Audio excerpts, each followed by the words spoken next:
Everything you thought you knew about financial freedom is outdated. If you want to be financially free, stop following old advice, because the rules have changed. Think about it.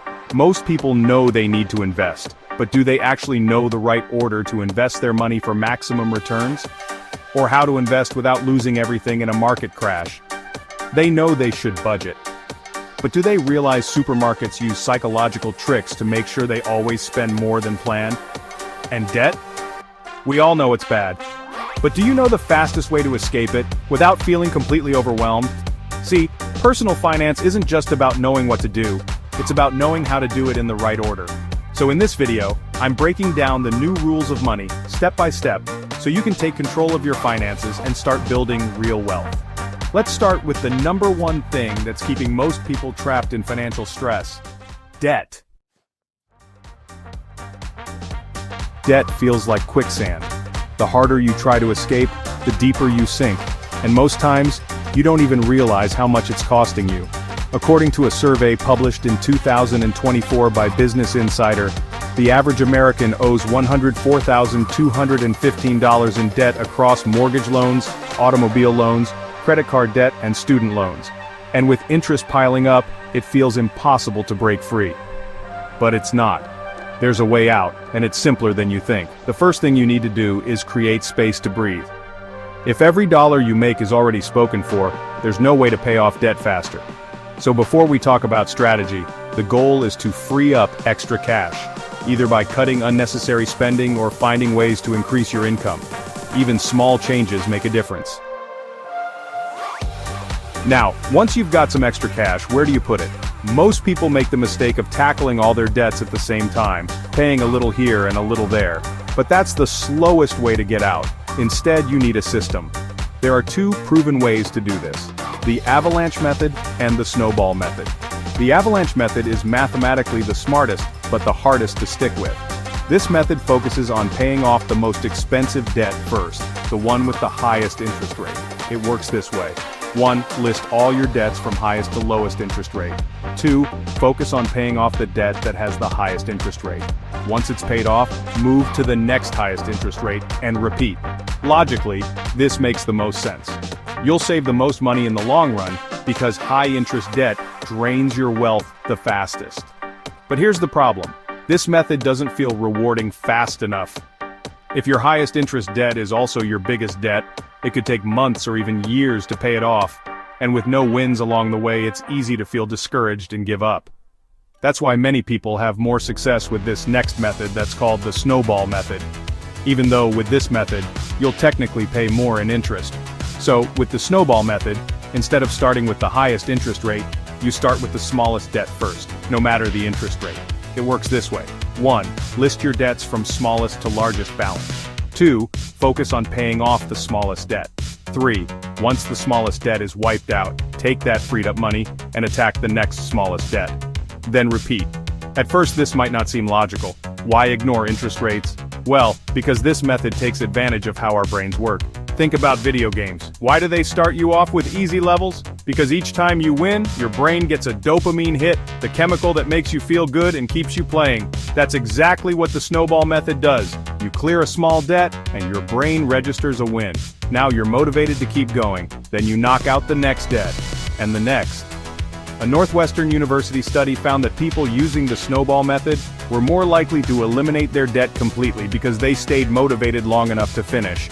So which one should you use? If you're someone who is highly disciplined and can stay focused for the long run, the avalanche method will save you the most money. But if you struggle with motivation or just want to see faster progress, the snowball method is the way to go.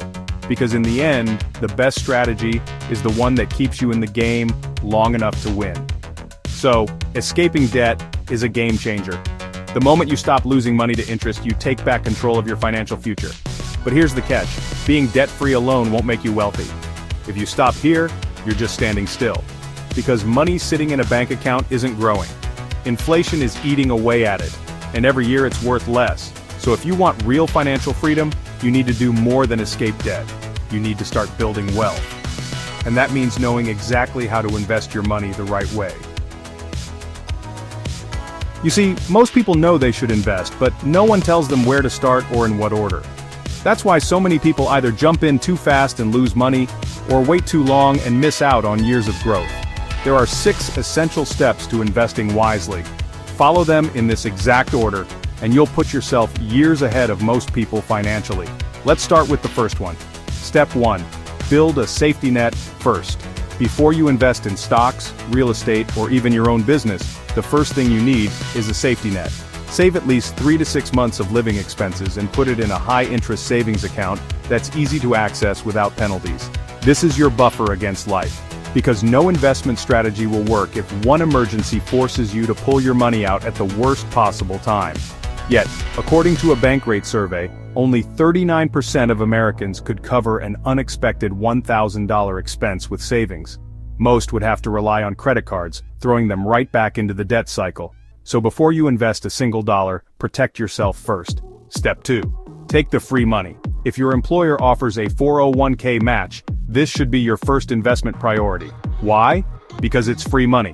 Think about it. If you contribute $4,000 and your employer matches dollar for dollar, that's an instant 100% return on your investment. There's no stock or real estate deal that guarantees that kind of return. If you're not sure if your company offers a match, ask HR or your benefits manager. The sooner you take advantage of it, the better.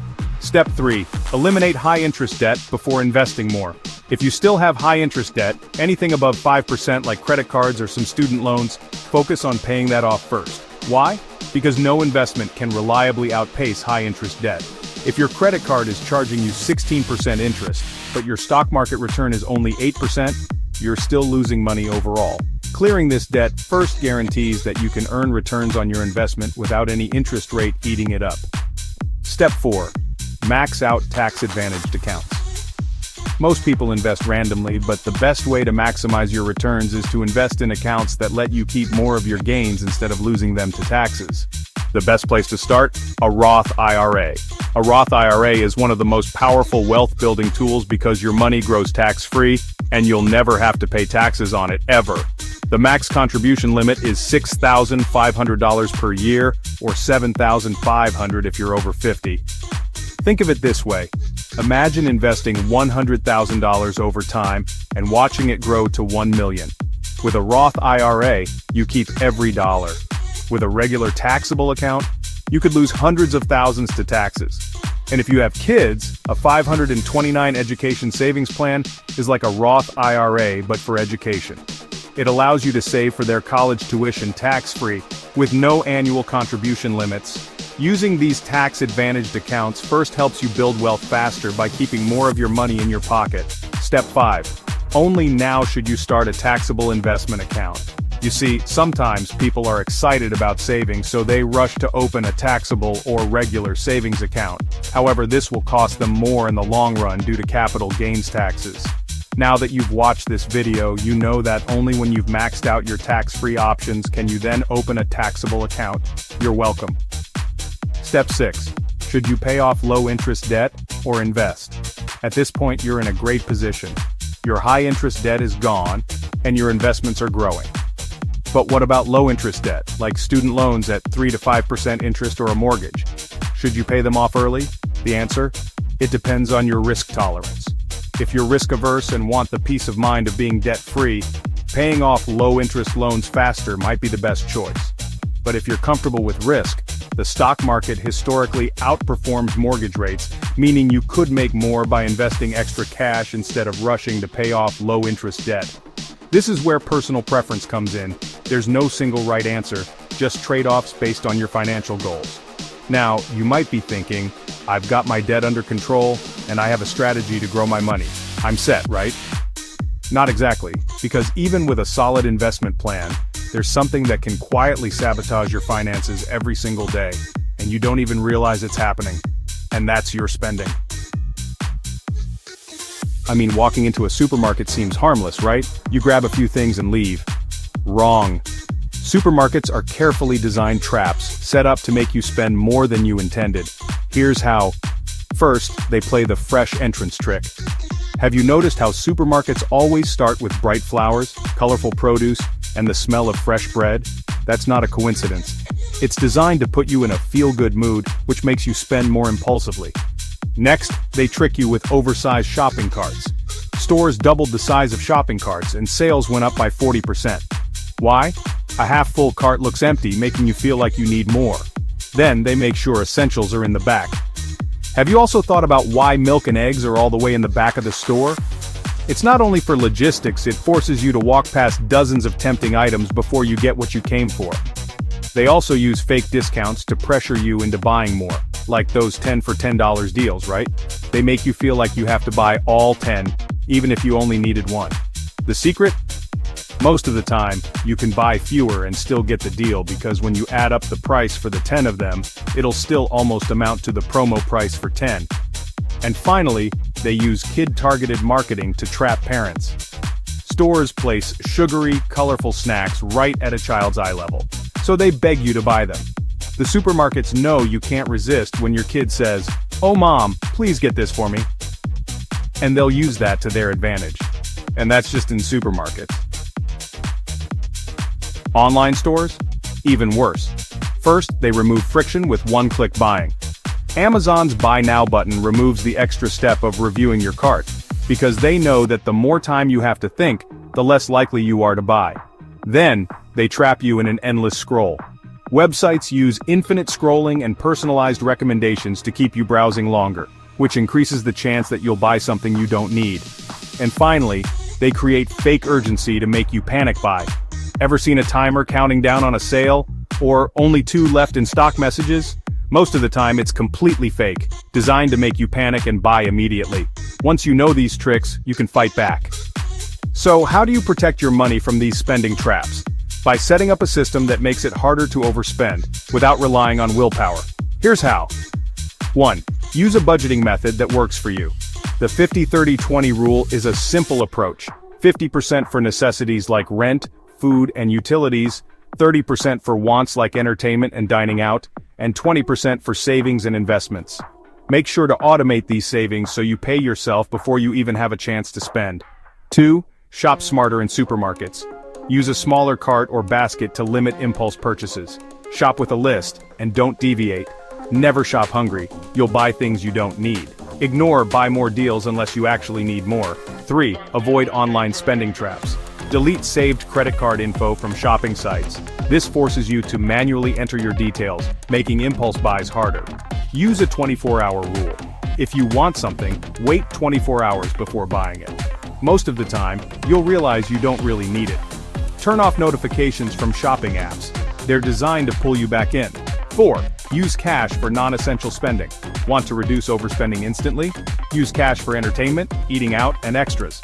Studies show people spend less when using cash because they physically feel the loss of money. 5. Track spending for just 1 month. Most people don't realize where their money actually goes. When you track every expense for 1 month, you'll immediately see areas where you can cut back, without sacrificing your lifestyle. If you follow this budgeting system, you'll stop wasting money on things you don't actually care about. Now, you've got your spending under control and you're no longer wasting money on things you don't actually care about. That's a huge win. But here's the problem.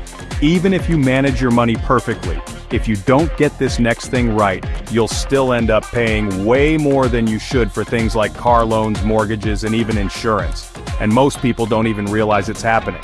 Because here's what they get wrong. Having no debt doesn't mean you have good credit. In fact, many people with zero debt still have terrible credit scores because they don't know how the system works. And this means they still eventually don't get the financial freedom they deserve. So today, let's break it down. The right way to build credit, how to increase your score fast, and the biggest credit myths that are costing you money. Why exactly is a high credit score important?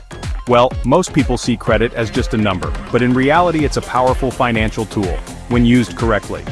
A high credit score doesn't just get you approved for loans, it gets you lower interest rates, which means you pay way less over time, higher credit limits, which improves your financial flexibility, better insurance rates because companies use credit scores to assess risk, stronger negotiating power, since lenders compete for customers with high scores. But if your credit score is low, you'll end up paying more for loans, sometimes without even realizing it. So let's talk about how to build your credit the right way. Credit scores are based on just a few key factors. Once you understand them, you can game the system and improve your score fast. Here's what matters most. First, build a credit history, because no credit is just as bad as bad credit. If you don't have a credit card or loan history, lenders have no data to judge your reliability. The easiest way to start? Get a secured credit card or become an authorized user on someone else's card. Next, focus on payment history. It's the #1 factor in your credit score. Paying your bills on time every time is the fastest way to build credit. Even one missed payment can tank your score, so set up auto pay whenever possible. Then, keep your credit utilization low, below 30%. Your utilization ratio is how much credit you're using compared to your limit. Example: if your credit card limit is $1,000 and you've spent $500, your utilization is 50%, which is too high. The lower your utilization, the better. Ideally, keep it under 30%. After that, increase your credit limit, but don't increase your spending. Higher credit limits automatically lower your utilization ratio. Call your credit card company and ask for a limit increase, but don't use the extra credit. Finally, be strategic with new credit accounts. Too many applications hurt your score. Every time you apply for a new credit card or loan, lenders do a hard inquiry, which lowers your score temporarily. Instead of applying randomly, be strategic. Only get new credit when you actually need it. Now that you know how to build credit fast, you should also know that a lot of people damage their credit without even realizing it because of some common pitfalls. Here are the most common mistakes to avoid. 1. Closing old credit cards. Your credit history gets stronger with age, so keeping older accounts open helps your score. Even if you don't use a card often, keep it open with a small, occasional purchase. 2. Maxing out credit cards. Even if you pay it off, using too much of your credit limit hurts your score. Always aim to stay below 30% utilization. 3. Ignoring your credit report.